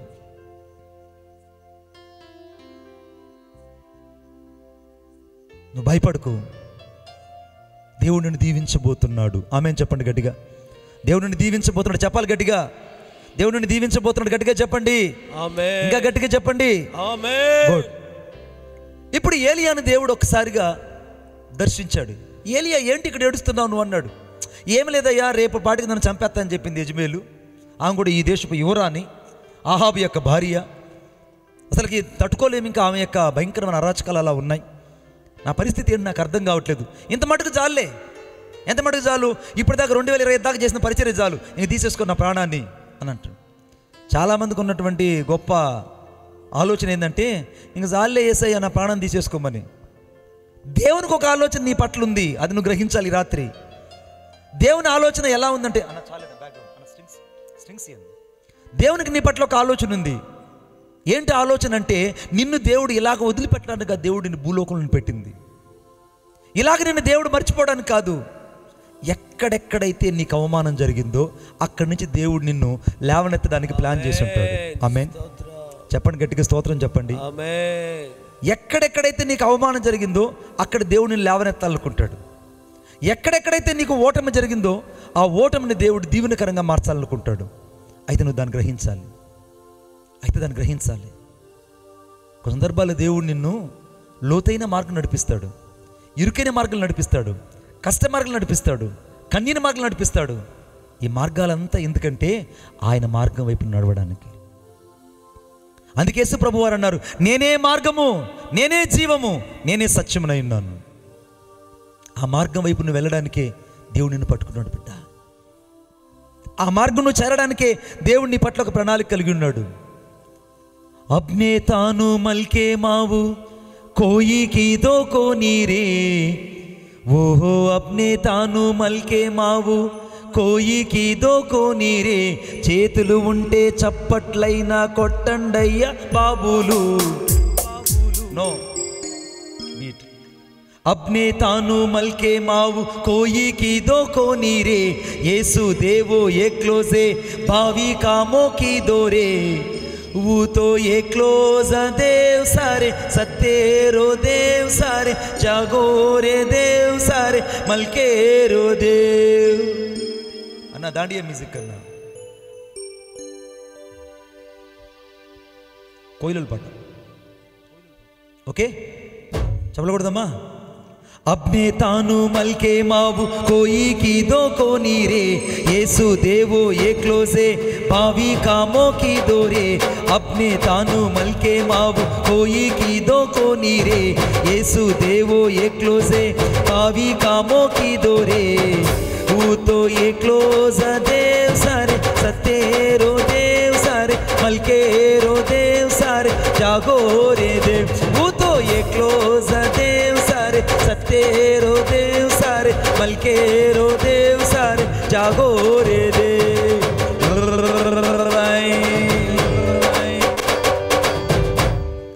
అదే కొంచెం పలక బీటుగా మార్చుకో, సరేనా? ఓకేనా? అందరూ రండి ఒకసారి. ఏంద్రా నాయన అయ్యా ఈమె అమ్మే అయ్యా అంటున్నా తల్లే. పిల్లలు ఇళ్ళకి వెళ్ళాలమ్మా, అది వాళ్ళ ఆచారం, ఆ కోయిలోళ్ళ జాతి ఆచారం. చెప్పండి.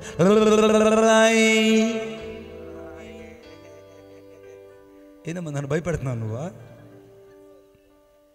మీరేనండి వెనకుండే వాళ్ళనండి, ఆ బళ్ళు మీద కూర్చున్నారే తమ్ముళ్ళు.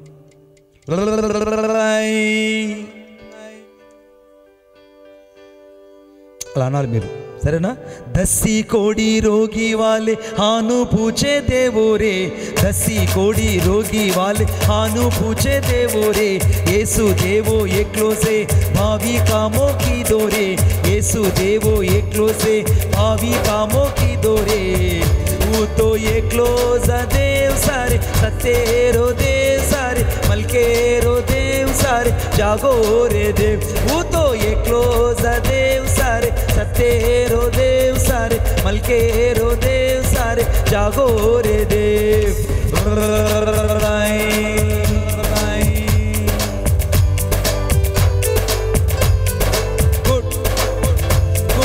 दस्सी कोड़ी रोगी वाले आनु पूछे देवो रे, आनु पूछे देवो रे, येसु मरने मत होने जाएगो रे, होने जाएगो रे.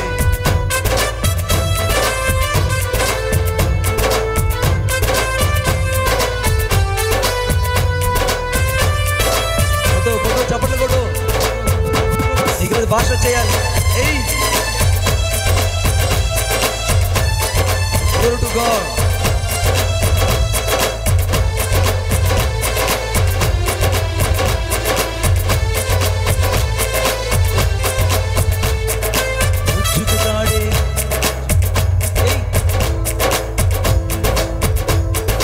उज्जुकताड़े मल्ले ने चले जा रे संद्रे पे, उज्जुकताड़े मल्ले ने चले जा रे संद्रे पे, చేతి ప్రపంచం ఆవో రే ఉట్టోగరే, చేతి ప్రపంచం ఆవో రే ఉట్టోగరే, చేతురు డబ్బే చాలేగే చారే ఊరే ఉట్టోగరే, ఊతో ఏక్లో జదే సారే సత్తేరో దేవ్ సారే మల్కేరో దేవ్ సారే జాగో రే దేవ్, ఊతో ఏక్లో జదేవ్ సారే సత్తేరో దేవ్ సారే మల్కేరో దేవ్ సారే జాగో రే దేవ్.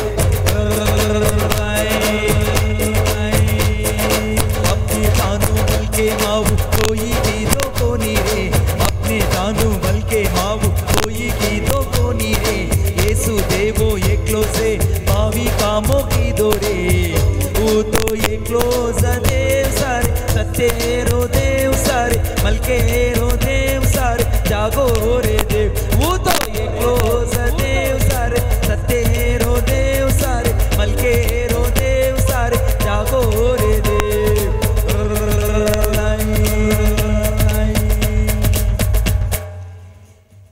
హల్లెలూయా. ఒక్కరికి అర్థమేంటి ఓటు క్రిస్టఫర్ అన్న. ఇక మణిబాబు గారు చేతులు కొట్టమన్నాడు, కొట్టాలి. అర్థమవుతుందా? ఏమైనా అనుకుంటాడేమో అన్నారు. నేను కూడా తెలియని ప్రాంతం శ్రీశైలం ఆ ప్రాంతంలోకి వెళ్తే 3 రోజులు వాళ్ళ మధ్యలో ఉన్నా. వాళ్ళ మధ్యలో 3 రోజులు వాక్యం చెప్పడానికి వెళ్ళినప్పుడు వాళ్ళ భాష నాకు తెలియక, నా తెలుగు వాళ్ళకి రాక 3 రోజులు వాళ్ళ మధ్య ఉంటే 3వ రోజున దేవుడు నన్ను దయతలిచి వారి మధ్యలో వారి భాషలోని సువార్త చెప్పగా 200 మందికి పైగా రక్షించబడ్డారు. రూలాబా షాబా రాబా రికా రాదల్లా. నేను తిరిగి మళ్ళీ ఆంధ్రాకి వచ్చి రాసుకున్నా తెలుగులో. ఇప్పటిదాకా లోకములో ఎవ్వరు చేయని కార్యాలు, ఇప్పటిదాకా లోకములో ఎవ్వరు చేయని కార్యాలు, యేసు దేవుడొక్కడే మంచి పని చేశాడు, యేసు దేవుడొక్కడే మంచి పని చేశాడు. ఆయా అనే దేవుడు శక్తి గల దేవుడు, మహిమా గల దేవుడు, నా మంచి దేవుడు. ఆయా అనే దేవుడు శక్తి గల దేవుడు, మహిమా గల దేవుడు, నా మంచి దేవుడు, నా మంచి దేవుడు.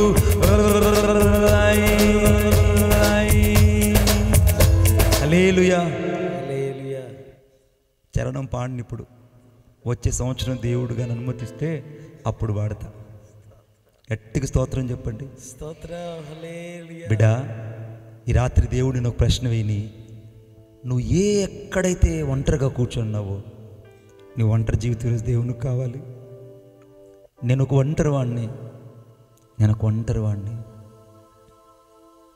సువార్త సంచి చేత పట్టుకొని ఒక రేకు బూర సంచిలో పెట్టుకొని చెయ్యిలా అవుటివాడిని అయిపోయి ఇలా నడుచుకుంటూ తిరిగేవాడు దినేష్ గారు. ఇలా నడుచుకుంటూ తిరుగుతూ ఊరూరుకు వెళ్ళి ఏసే దేవుడు, ఏసే రక్షకుడు, ఏసే విమోచకుడు, ఆయన తప్ప వేరొక దేవుడు లేడని ఊరు ఊరు చెప్పుకుంటూ వెళ్ళేవాడిని. 100 గ్రామాలు ఆత్మలో పరితాపం, వైరాగ్యం చల్లారక 100 గ్రామాలకు వెళ్ళి సువార్త చెప్పడానికి దేవుడు కృపను అనుగ్రహించాడు. కాళ్ళు చేయి సరిలేకపోయినా ఈ ఒంటరివాడు, ఈ అవిటివాడు, నోటి మాట సరిగా రాదు, నత్తి, నాకున్నంత నత్తి ఎవరికి లేదు చుట్టుపక్కల, అంత నత్తివాడిన నన్ను దేవుడు తన దయగలిగిన హస్తం చాపి 3వ తేదీ 5వ నెల 1997 శనివారం రోజున దేవుడు నన్ను దర్శించి నాకు రక్షణ దయచేశాడు. నా ఒంటరి జీవితాన్ని దేవుడు పట్టుకున్నాడు. కొన్ని వేల మందికి దేవుడు నన్ను ఆశీర్వాదకరంగా ఉంచాడే. నిన్ను ఉంచుడా బిడ్డ, ఈరోజు నువ్వు ఒంటరు కాదు. ఈ రోజు నుంచి నువ్వు వేల మందికి ఆశీర్వాదకరమైన వ్యక్తిగా ఉండబోతున్నావు.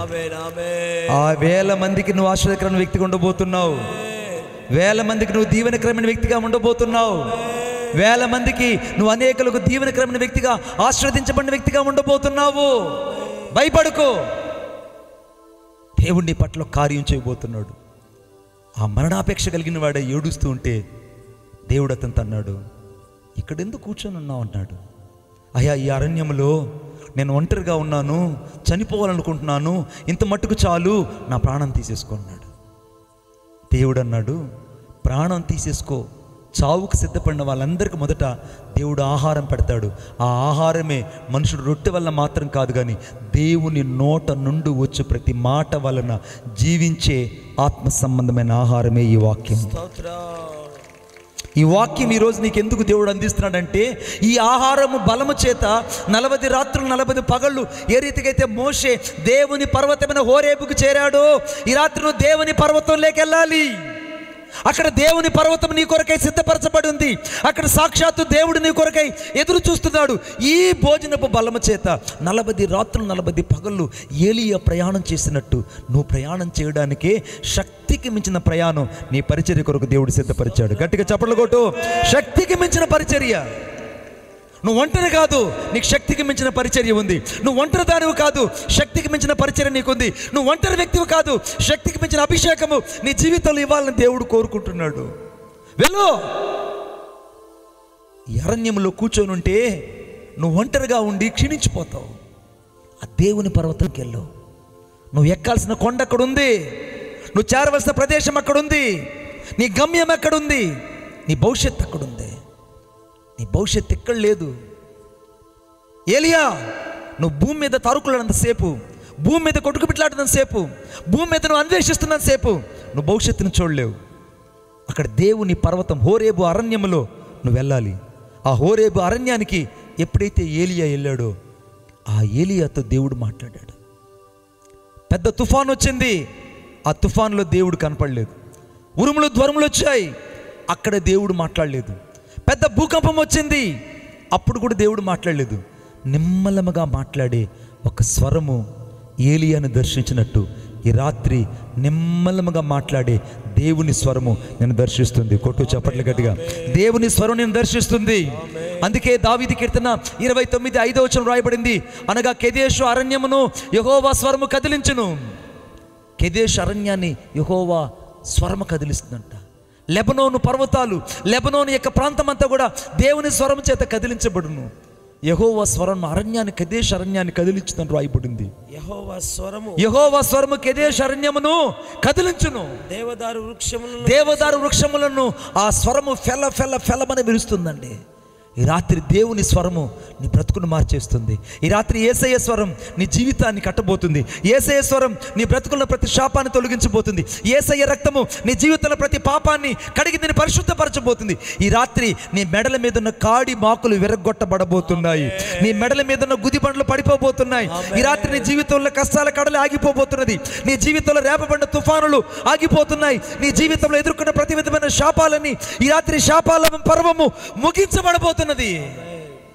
ఈ శాపాల పర్వము నీ జీవితంలో ఇక పని చేయదు. నువ్వు ఇక శపించబడిన వ్యక్తివి కాదు. దేవుడు నీ నామమును గొప్ప చేయబోతున్నాడు. నువ్వు ఆశీర్వాదంగా ఉండబోతున్నావు. కొట్టు చప్పట్లు గట్టిగా. దేవుడు నీ నామమును గొప్ప చేయబోతున్నాడు. ఆదికాండం 12వ అధ్యాయం 2వ వచనంలో రాయబడింది, నీ నామము నేను గొప్ప చేయదును, నువ్వు ఆశీర్వాదంగా ఉండు. ఎపిల్ రాసిన పత్రిక 6వ అధ్యాయం 14వ వచనంలో రాయబడింది, నిశ్చయముగా నేను ఆశీర్వదించదును, నిశ్చయముగా నేను విస్తరింపజేసేదను. హగ్గై గ్రంథం 2వ అధ్యాయం 19వ వచనంలో రాయబడింది, నేనుగా ఇది మొదలుకొని నేను మిమ్మల్ని ఆశీర్వదించదును. ఈ రాత్రి దేవుడిని ఆశీర్వదించాలని కోరుకుంటాడు బిడ్డ. దేవుని ఉద్దేశం తెలుసా? నువ్వు హోరేబు అరణ్యంలోకి వెళ్తే అక్కడ దేవుడు నీ కొరకు ఎదురు చూస్తున్నాడు. నీ భవిష్యత్తు ఏంటో ఉంది. నీ భవిష్యత్తు ఇక ముగించబడలేదు. నీ భవిష్యత్తుకి ఇక ఆరంభం ఇక్కడి నుంచి ప్రారంభించబడింది. కొట్టు చప్పట్లు గట్టిగా. ఈ మీటింగ్లో ప్రారంభించబడింది. నువ్వు పక్కన వాళ్ళకి చెప్పు, నా భవిష్యత్తు ఈ దినము నుండి దేవుని నామంలో ఆరంభించబడింది. ఆమేన్. నా భవిష్యత్తు ఆరంభించబడింది. నా భవిష్యత్తు ప్రారంభించబడింది. నా భవిష్యత్తు దీవెనకరంగా ఉండబోతుంది. నా భవిష్యత్తు, నా future is so good and before the lord. దేవుని ముందు నీ భవిష్యత్తు ఆశీర్వాదకరంగా ఉండబోతుంది. ఎంత గొప్ప దేవుడు నా దేవుడు తెలుసా అండి. ఏలియా అన్నాడు, ఏలియా నువ్వు చచ్చిపోతా అన్నావుగా, నేను చెప్పే మాట విను. నేను చెప్పే మాట ఏంటో తెలుసా? నువ్వు మొదట 2 రాజుల్ని నా కోసం అభిషేకించాలి. 2 రాజులను అభిషేకించాలి. ఏ అరణ్యంలో అయితే నువ్వు పరిగెత్తుకొని ఒంటరిగా వచ్చావో, ఈ ఒంటరితనంలో నుంచి నీవు అదే అంతఃపురంలోకి వెళ్ళి 2 రాజులకు నువ్వు పట్టాభిషేకం చేసేటువంటి గొప్ప వ్యక్తిగా ఉంటావు. 2, ఏ ప్రదేశంలో అయితే నీవు ఒంటరివాడు అనుకున్నావో అదే ప్రదేశంలో నీ తర్వాత ఎలీషా అనే ఒక వ్యక్తిని అభిషేకించి నా కోసం ఒక ప్రవక్తగా మార్చు. 3, ఏ ప్రదేశంలో అయితే నీవు ఇక చచ్చిపోతే బాగుందనుకున్నావో అదే ప్రదేశంలో నేను చావే లేకుండా నేను పరలోకం తీసుకెళ్తా అన్నాడు. కోటో రోలా షాదా లా బాబా. నీకు చావే రాదు. ఏ నోటితైతే నువ్వు చస్తే బాగుందనుకున్నావో, ఏ నోటితైతే ఇంత మట్టుకు చాలు నా ప్రాణం తీసేసుకో అన్నావో, నీ ప్రాణం నేను తీసుకోవడానికి రాలా. నేను ప్రాణంతో ఉండగానే అగ్ని దర్శనాలలో నేను పరలోకం తీసుకెళ్ళడానికి వస్తాను. నేను రూనామా షాదా లాబా. నువ్వు ప్రాణాలతో ఉండగానే నేను పరలోకంలో తీసుకెళ్ళి నా కోసం నేను భద్రపరుచుకుంటా. ప్రకటన గ్రంథం 11వ అధ్యాయంలో రాయబడిన ప్రతి ప్రవచనం నెరవేర్చడానికి నా కోసం నేను వాడుకుంటాను. ఏలియా నువ్వు అనుకున్నంతగా నేను చంపను. ఈ రాత్రి నిన్ను, నీ మనుషులు ఎవరెవరైతే నిన్ను తక్కువ అంచనా వేశారు, ఎవరైతే నువ్వు చస్తే బాగుంది అనుకున్నారో, ఎవరైతే నీ ఇంటి పేరే ఉండకూడదు అనుకున్నారో, ఎవడైతే వీడు పరిచర్య చేయకూడదు అనుకున్నారో, ఎవడైతే వీడి ముందే ఉండకూడదు అనుకున్నారో, వాళ్ళ కళ్ళ ముందే దేవుడు ఒక ప్రవక్తగా నిన్ను లేపబోతున్నాడు. హోరా లాబా షాబా బాబా. ఒక దేవుడు ఒక ప్రవక్తగా నిన్ను లేవనెత్తడమే కాదు, అనేకులకు ఒక దీవెనకరంగా దేవుడిని చేయబోతున్నాడు. లే పైకి. నువ్వు ఓడిపోవడానికో, పడిపోవడానికో, కృంగిపోవడానికో, నలిగిపోవడానికో, విరిగిపోవడానికో, అసహించబడ్డానికో, బహిష్కరించబడ్డానికో, తృణీకరించబడ్డానికో ఈ రాత్రి నువ్వు ఇక్కడికి రాలేదు. నువ్వు వచ్చింది ఎందుకో తెలుసా? దేవుని పర్వతంలో ఏలియాను దేవుడు కలుసుకున్నట్టు ఈ రాత్రి యేసయ్య నిన్ను కలుసుకోబోతున్నాడు. ఈ మీటింగ్లో కోటో యేసయ్య నిన్ను కలుసుకోబోతున్నాడు. గొప్ప అభిషేకంతో నింపబోతున్నాడు. పోగొట్టుకున్న వరాలు దేవుడు తిరగబోతున్నాడు. పోగొట్టుకున్న దర్శనాన్ని దేవుడు ఇవ్వబోతున్నాడు. పోగొట్టుకున్న ప్రతి విధమైనటువంటి అభిషేకపు పునరుత్థానాన్ని ఈ రాత్రి యేసయ్యల నుంచి నువ్వు పొందుకోబోతున్నావు. నిన్ను దేవుడు వాడుకోవాలని కోరుకుంటుంటే చచ్చిపోతానంటావా బిడ్డ? ఇంత మట్టుకు చాలంటావా? ఇక నా ప్రాణం తీసేసుకోమంటావా?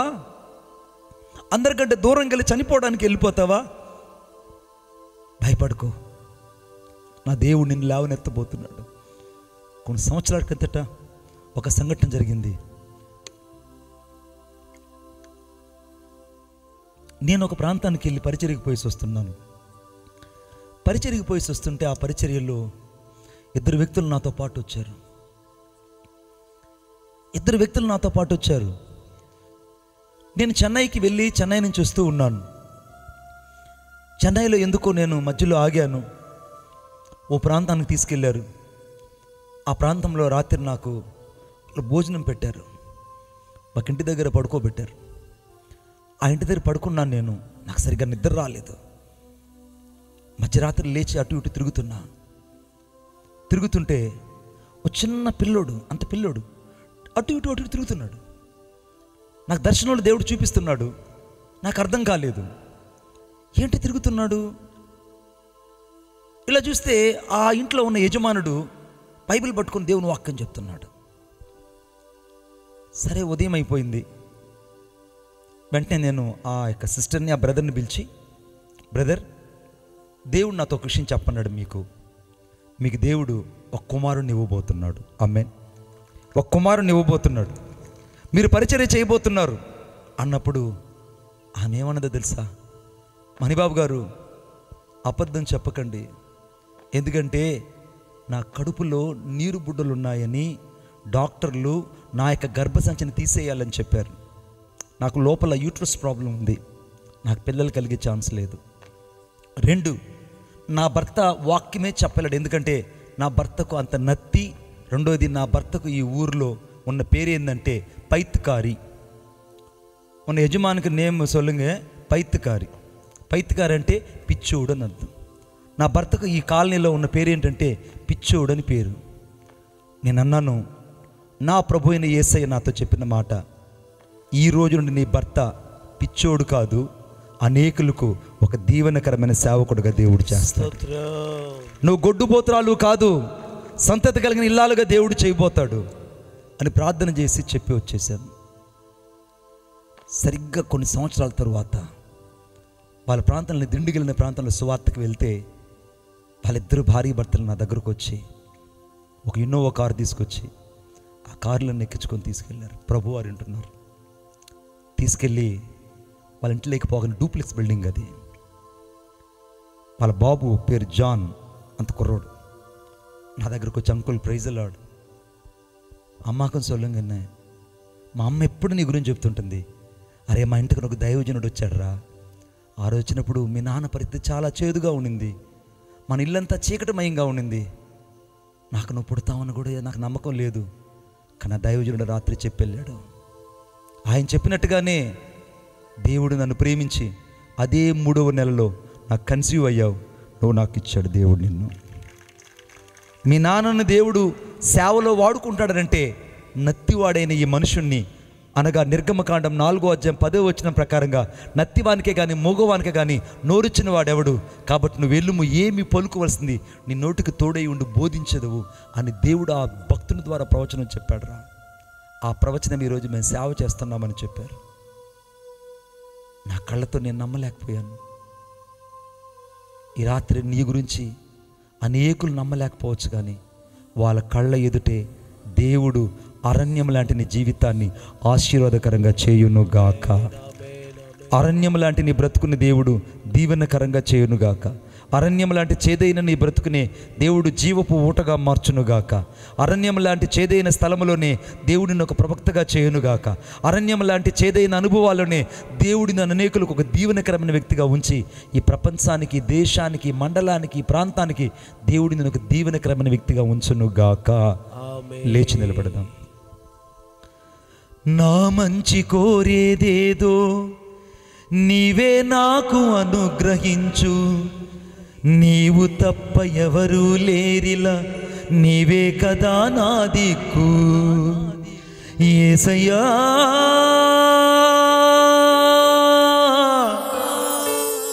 యేసయ్యా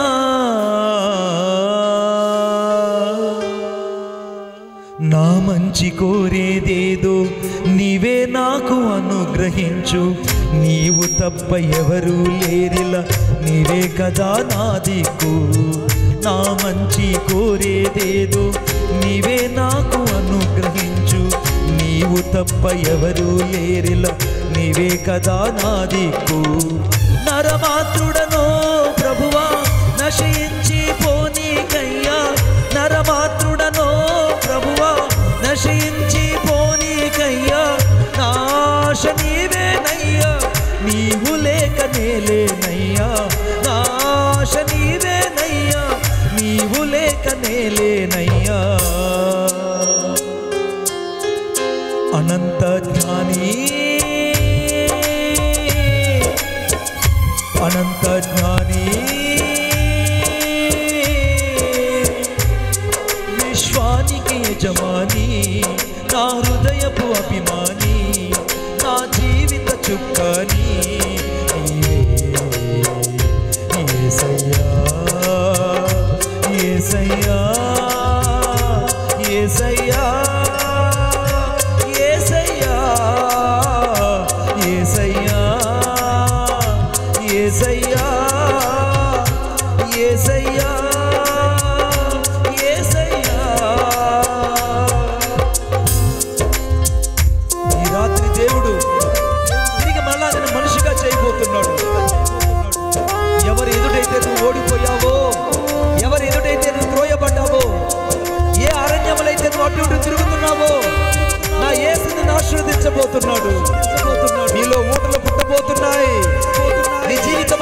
ఆశీర్వాదాలు కలగబోతున్నాయి. శాపాలు ఈ రాత్రి తొలగిపోబోతున్నాయి.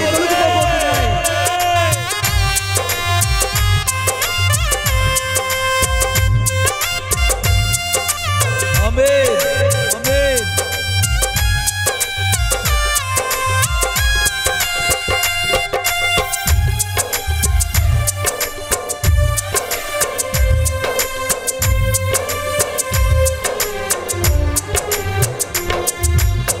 ప్రాణమున్నంత వరకు పరిపూర్ణతలో ఎదిగించు, నిందలేని మనస్సాక్షితో నీతిగా నన్ను నడిపించు. యేసయ్యా, యేసయ్యా, నీకోసం నన్ను ఇంకా నడిపించయ్యా. ప్రాణమున్నంత వరకు పరిపూర్ణతలో ఎదిగించు, నిందలేని మనస్సాక్షితో నీతిగా నన్ను నడిపించు. నీవు నన్ను గద్దించినచో నిన్నే నేను హత్తుకుంటా. నీవు నన్ను గద్దించినచో నిన్నే నేను హత్తుకుంటా. సాక్షిగా నీకై బ్రతికి సజీవయాగం నేనవుతా. సాక్షిగా నీకై బ్రతికి సజీవయాగం నేనవుతా. అనంత జ్ఞాని,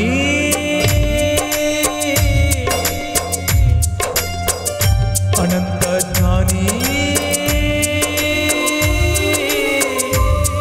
విశ్వానికి యజమాని, నా హృదయపు అభిమాని, నా జీవిత చుక్కాని నీవే యేసయ్యా, యేసయ్యా, యేసయ్యా, యేసయ్యా, యేసయ్యా, యేసయ్యా,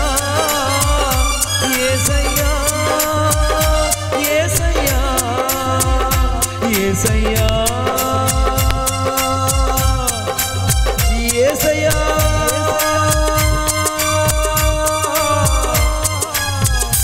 నా యేసయ్యా, యేసయ్యా,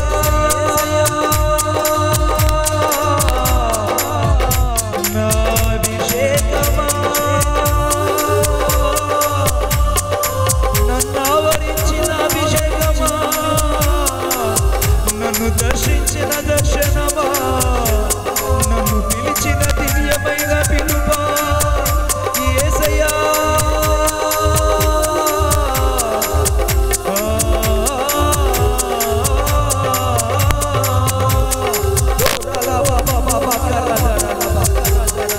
ఈ రాత్రి ప్రతి కట్లు తెగిపడిపోతున్నాయి. ప్రతి బంధకాలు చెప్పలు కొట్టు. లులామా నమా షబా రబా రబా. యేసయ్యా,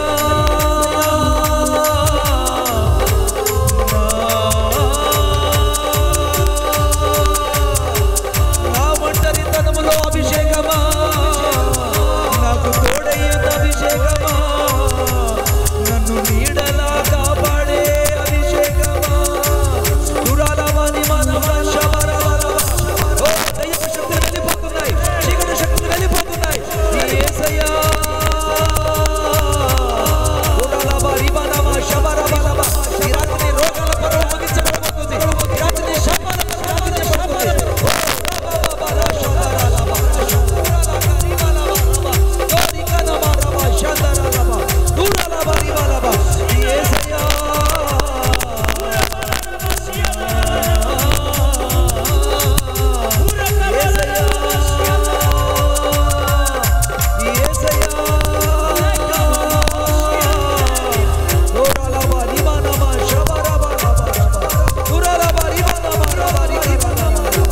Thank you, Lord.